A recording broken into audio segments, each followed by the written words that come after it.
Hello friends, welcome back to analysing stock market. तो आज हम बात करने वाले हैं एशियन पेंट्स के बारे में और उसका स्टॉक एनालिसिस करने वाले हैं 22 अक्टूबर 2021 के लिए। तो चलिए अब हम जाते हैं सीधा अपने चार्ट पे। तो यहाँ पे ये चार्ट मैंने ओपन कर लिया है। ये चार्ट मैंने अपने जीरोधा के अकाउंट से ओपन किया है। अगर आपके पास अभी तक अपना डीमैट अकाउंट नहीं है तो नीचे लिंक मैंने डिस्क्रिप्शन में जीरोधा की और अपस्टॉक से दे दी है। अगर आप चाहे तो हमारे लिंक के थ्रू जो है अपस्टॉक्स में अपना डीमैट अकाउंट जो है वो बिल्कुल ही फ्री में ओपन कर पाओगे और वहां से जो अपनी ट्रेडिंग जर्नी जो है वो स्टार्ट कर पाओगे। तो चलिए अब हम बात करते हैं सबसे पहले एशियन पेंट्स में आज के दिन क्या हुआ। तो यहाँ पे जैसे कि आप देख सकते हैं आज के दिन एशियन पेंट्स में 5.29% का यहाँ पे जो है लोअर सर्किट हमें देखने मिला और यहाँ पे क्लोजिंग जो हुई है वो हुई है 3002 पे। तो क्या आने वाले दिनों में ऐसा ही जो डाउन साइड रहने वाला है या फिर कोई जो है अपसाइड मूवमेंट आने वाला है उस बारे में हम बात करेंगे। साथ ही साथ यहाँ पे जो है आपके लिए कल का क्या सपोर्ट जोन और रेजिस्टेंस जोन जो स्टॉक को आपको देखने मिलने वाला आपको जरूर जो यहाँ पे बताएंगे। और यहाँ पे आज के क्लोजिंग के बेसिस पे कल हमें क्या लग रहा है इस स्टॉक में क्या हो सकता है अपना एक ओपिनियन देंगे और आने वाले दिनों का जो एक छोटा सा हिंट भी यहाँ पे दे देंगे। तो चलिए सबसे पहले अब हम देखते हैं हमारा वनडे का चार्ट।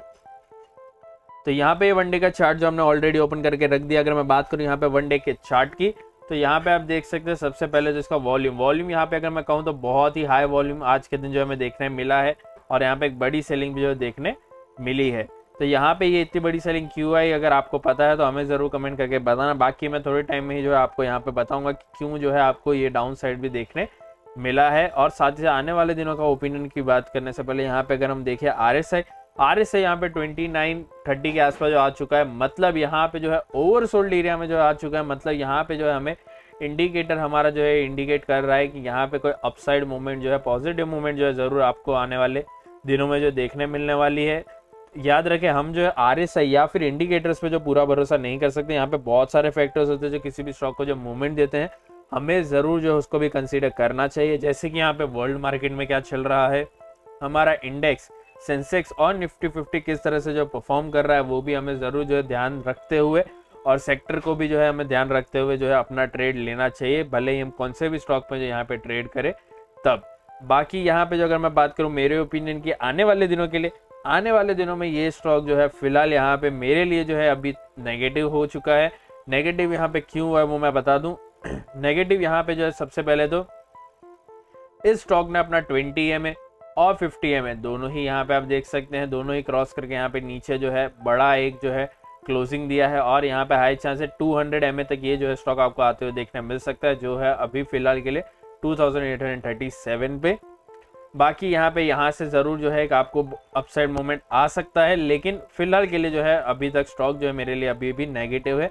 यहाँ पे अगर हमें सपोर्ट देखने मिला तो वापस से जो है एक रिटेस्ट करते हुए मतलब यहाँ पे 50 EMA तक ज़रूर जो आपको आने वाले दिनों में जो है देखने मिल सकता है। करंटली अभी तो है नेगेटिव पूरा।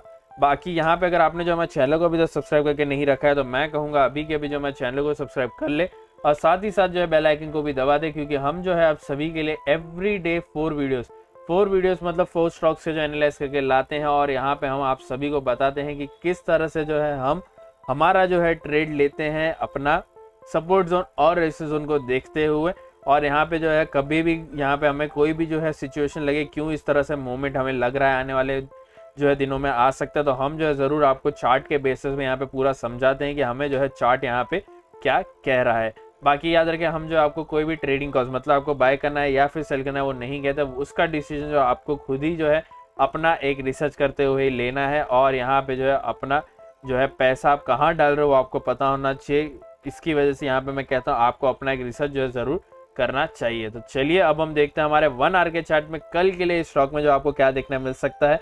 और साथ ही साथ यहाँ पे जो है मैं अभी फिलहाल थोड़ा सा जूम आउट करते हुए आपको सपोर्ट जोन और रेजिस्टेंस जोन जो है स्टॉक में बनते हैं उसको भी जो है आपको मार्क करके यहाँ पे बता देता हूँ। अगर आप चाहें तो जिस तरह से यहाँ पे जो है मैं मार्किंग कर रहा हूँ सेम टू सेम यहाँ पे जो है आप भी जो है यहाँ पे मार्किंग कर सकते हैं, क्योंकि ये जो मार्किंग मैं कर रहा हूँ वो आपको कभी भी ये स्टॉक जो है उस रेंज में आएगा तो यहाँ पे जो हमने मार्किंग की है वो जो है हमेशा काम आने वाला है। आपको as a support zone as a resistance zone किस तरह से आपको यूज़ करना है वो मैं थोड़े टाइम में बस आपको समझा दूँ। यहाँ पे फिलहाल जो है मुझे यहाँ पे जो भी डेटा मिल रहा है जूम आउट करते हुए उसको मैं फिलहाल मार्क कर लेता हूँ। यहाँ पे मैंने सपोर्ट जोन का जो है वो सारा मार्क कर लिया है, अभी रेजिस्टेंस जोन का यहाँ पे मैं मार्क कर रहा हूँ। यहाँ पे आप देख सकते हैं किस तरह से मैं मार्किंग कर रहा हूँ। आप जो यहाँ पे जिस तरह से मैं मार्किंग कर रहा हूँ उसको देखते हुए आप भी जो है यहाँ पे अपनी जो है किस तरह से मार्किंग करनी है वो सीख जाओगे। तो यहाँ पे ध्यान से आप देखें कि मैं यहाँ पे क्या चीज़ें देख रहा हूँ, ताकि यहाँ पे आपको समझे कि किस तरह से मार्किंग करनी है। तो चलिए अब मैंने यहाँ पे मार्किंग तो कर ली, अगर आप चाहे तो हमारे इस वीडियो को पॉज करते हुए अपना जो है मार्किंग कर सकते हैं। अभी फिलहाल अगर मैं यहाँ पे बता दूँ सबसे पहले इसके क्लोजिंग की। क्लोजिंग यहाँ पे 3002 के आसपास मतलब 3000 के आसपास हुई है, और यहाँ पे हमारा सपोर्ट आता है 2999 का, मतलब यहाँ पे 3000 का ही जो है हमारा सपोर्ट आता है, एक डायरेक्ट सपोर्ट है। डायरेक्ट रेजिस्टेंस की बात करें तो 3029 का एक डायरेक्ट रेजिस्टेंस जोन आता है। याद रखें डायरेक्ट सपोर्ट से डायरेक्ट रेजिस्टेंस का जो एरिया होता है वो होता है नो ट्रेडिंग एरिया। इसका मतलब है यहाँ पे जो है आपको इस रेंज में बिल्कुल भी ट्रेड नहीं करना है। अगर ये स्टॉक जो आपको इस बीच में जो है घूमते हुए देखने मिले तो यहाँ पे ना ही आपको एंट्री लेनी है ना ही एग्जिट करना है। यहाँ पे दोनों में से किसी भी एक साइड में जब ये स्टॉक जो है हमारा क्रॉस हो तब भी जो है आपको अपना ट्रेड लेना है। अगर समझ लीजिए ये स्टॉक जो है 3000 के नीचे गया तो यहाँ पे आपको जो 3000 के नीचे जाते हुए वेट करना है, और यहाँ पे 3 रेड कैंडल का यहाँ पे वेट करना है 5 मिनट या फिर 15 मिनट के चार्ट में। यहाँ पे 3 रेड कैंडल का क्यों वेट करना है वो मैं बता दूं। यहाँ पे आपको 3 रेड कैंडल जो होती है हमारी वो होते कंफर्मेशन कैंडल। यहाँ पे आप जैसे ही उस 3 कैंडल को देखोगे, 3 रेड कैंडल को देखोगे 5 मिनट या फिर 15 मिनट के चार्ट में, तो यहाँ पे कंफर्मेशन हमें मिल जाता है कि ये स्टॉक जो और डाउन जाने वाला है। मतलब यहाँ पे हमारा जो अगला सपोर्ट आता है उससे आप जो है यहाँ पे 10 पॉइंट ऊपर मतलब यहाँ पे अभी जो है हमारा सपोर्ट है 2964, तो यहाँ पे 2974 का आप अपना टारगेट जो है लगा सकते हो। अगर आपको लग रहा है ये टारगेट जो बहुत ही छोटा है तो जरूर जो है आप यहाँ पे 2964 का जो है क्रॉस करने का वापस से वेट करते हुए यहाँ पे वापस से आप 3 रेड कैंडल देखोगे। अगर आपको वहाँ पे 3 रेड कैंडल नहीं दिख रही है तो वहीं के वहीं एग्जिट कर देना चाहिए जो प्रॉफिट हो रहा है, क्योंकि वहाँ पे उसके बाद से आपको रिवर्सल ज्यादा टाइम जो है देखने मिल जाता है। बाकी यहाँ पे अगर आपको 3 रेड कैंडल देखने मिले तो जरूर जो है और भी यहाँ पे नीचे जाते हुए अगला जो सपोर्ट आता है 2927 का, उससे 10 पॉइंट ऊपर मतलब 2937 का आप जो अपना टारगेट यहाँ पे लगा सकते हो। अगर मैं बात करूँ यहाँ पे अपसाइड की मतलब लॉन्ग करने की, तो यहाँ पे 3027 में हमारा एक डायरेक्ट रेजिस्टेंस जोन आता है। तो जैसे यहाँ पे डायरेक्ट रेजिस्टेंस क्रॉस हो तो यहाँ पे आपको यहाँ पे देखना है 3 ग्रीन कैंडल। याद है कि नीचे गया तो रेड कैंडल, ऊपर गया तो ग्रीन कैंडल। 5 मिनट या फिर 15 मिनट के चार्ट में आपको देखना है।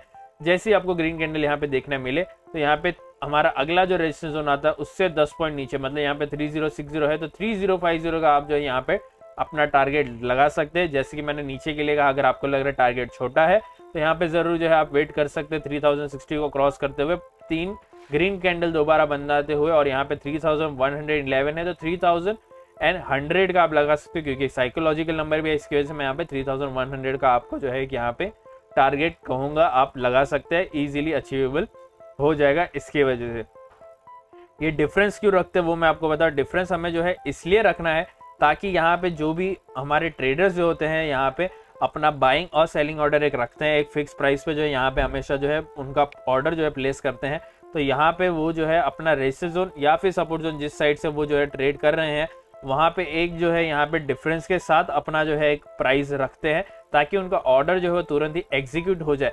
तो यहाँ पे मैं इसलिए कहता हूँ अगर वो स्मार्ट खेल रहे हैं तो आप भी थोड़ा स्मार्ट खेलें। मतलब कि यहाँ पे 5 या 10 पॉइंट के लिए क्यों यहाँ पे जो अपना जो अच्छा प्रॉफिट हो रहा है और यहाँ पे जो है अपना जो स्ट्रेस जो है बढ़ रहा है वो फालतू में ले, यहाँ पे उससे अच्छा है जो तुरंत हमें 10 पॉइंट के नीचे जो यहाँ पे जो है हमें टारगेट मिलता है उसको ले लेना चाहिए। और याद रखिए यहाँ पे जैसे कि मैंने कहा जो ट्रेडर्स होते हैं वो ऑर्डर प्लेस करके रखते हैं, तो कभी कभी एक अमाउंट पे जो है क्वांटिटी कभी कभी बहुत ही ज़्यादा होती है, तो उस क्वांटिटी ज़्यादा होने की वजह से यहाँ पे कभी कभी आपको रिवर्सल देखने मिल जाता है। मतलब यहाँ पे रेजिस्टेंस जोन या फिर सपोर्ट जोन तक आता ही नहीं है स्टॉक और उसी से पहले ही जो है वहाँ पे रिवर्सल मतलब उल्टे साइड में जो है चलने जाता है। तो यहाँ पे उससे अच्छा है आप ऑन टाइम प्रॉफिट बुक कर ले अपने डिफरेंस के साथ, और यहाँ पे आराम से जो है फिर आपको कभी मौका दिख रहा है तो वहाँ पे आप एंट्री ले सकते हो। लेकिन यहाँ पे मैं कहूँगा एक दिन में आपको 2 ही ट्रेड लेनी चाहिए। अगर इंट्राडे कर रहे हो तो बहुत ही अच्छा होता है। भले ही यहाँ पे समझ लीजिए पहला अगर आपका राइट गया तो यहाँ पे कोई टेंशन नहीं है, आप वहाँ पे जो है अपना प्रॉफिट जितना अगर आपको चाहिए उतना लेके निकल सकते हो।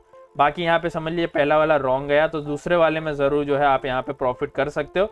हमेशा करना आपको एक ही प्रॉफिट है एट द एंड। तो बाकी यहाँ पे जो है आपको जैसे कि आप सभी को पता है कि यहाँ पे हमें जो है कभी कभी देना भी पड़ता है और कभी कभी लेना भी पड़ता है। तो यहाँ पे मैं बता दूँ ये डिफरेंस जो आपको किस तरह से डिसाइड करना वो मैं आपको समझा दूँ। डिफरेंस जो है आपको कोई भी स्टॉक को आपको जो है यहाँ पे सबसे पहले तो उस स्टॉक का प्राइस देखना है और उसका प्राइस डिजिट देखना है। यहाँ पे ये स्टॉक का प्राइस है 3000 और डिजिट है 4। तो यहाँ पे 1 से 2 मिनट में आपको इजीली 10 to 20 पॉइंट्स का जो फ्लक्चुएशन देखने मिल जाता है। इसकी वजह से यहाँ पे एक मिनिमम मैंने पॉइंट का है, मिनिमम जो है डिफरेंस का है 10 पॉइंट्स का, बहुत ही अच्छा डिफरेंस है। जहाँ पे साइकोलॉजिकल नंबर दिख रहा है हमारे रेजिस्टेंस जोन से, तो उस साइकोलॉजिकल नंबर को आप जरूर यूज कर सकते हैं, ताकि वहाँ पे जो है बहुत सारे साइकोलॉजिकल नंबर वाले जो है प्राइस ट्रेडर्स रखते हैं बाइंग या फिर सेलिंग के लिए। तो इसकी वजह से यहाँ पे आप भी जो है अपना टारगेट जो है एक साइकोलॉजिकल नंबर पे रखे, बहुत ही बढ़िया टारगेट होता है। बाकी यहाँ पे अगर मैं बात करूँ मेरे ओपिनियन की, मुझे लग रहा है ये स्टॉक जो है आपको कल के दिन जरूर जो रिटेस्ट करते हुए देखने मिल सकता है, मतलब थोड़ा सा एक अपसाइड मूवमेंट दे सकते हैं। 3060 तक मुझे लग रहा है ये स्टॉक जो आपको जाते हुए देखने मिल सकता है। फिलहाल मैं जो कल के लिए स्टॉक में जरूर जो पॉजिटिव हूँ, लेकिन यहाँ पे याद रखें मैंने कहा है मैं इस स्टॉक में लॉन्ग टर्म के लिए थोड़ा सा जो है यहाँ पे वीकली के हिसाब से मैं कहूँगा तो थोड़ा सा नेगेटिव हूँ। इसका जो ये जो हमें डाउन साइड देखने मिला वो मिला है इसके अर्निंग्स की वजह से। यहाँ पे जो है इसकी अर्निंग्स जो है रिलीज यहाँ पे जो है हुई है और यहाँ पे जो है थोड़ी सी नेगेटिव यहाँ पे जो अर्निंग्स हमें देखने मिली है, इसकी वजह से ये जो है डाउन साइड आज के दिन हमें देखने मिला है। याद रखें इसकी अर्निंग्स की वजह से हमें जो है डाउन साइड देखने मिला है, लेकिन स्टॉक कमजोर नहीं है, स्टॉक बहुत ही स्ट्रांग है। यहाँ पे जो है फिलहाल के लिए जो है अभी के लिए जो है नेगेटिव हो चुका है, लेकिन यहाँ पे जैसे ही कोई डेटा बनेगा मैं जरूर जो आप सभी के लिए वापस से स्टॉक का जो है वीडियो लाऊंगा और यहाँ पे बताऊंगा कि अब ये स्टॉक जो है जरूर पॉजिटिव हो चुका है और कहाँ तक का जो है यहाँ पे मुझे लगता है जाएगा, मैं जरूर जो आपको उस वीडियो में भी बताऊंगा। बाकी आपको क्या लग रहा है स्टॉक में कल के दिन क्या हो सकता है मुझे जरूर कमेंट करके बताना। और अगर आपको हमारा एनालिसिस पसंद आया है तो कृपया हमारे इस वीडियो को लाइक करें, शेयर करें और हमारे चैनल को सब्सक्राइब करना ना भूलें। Thank you.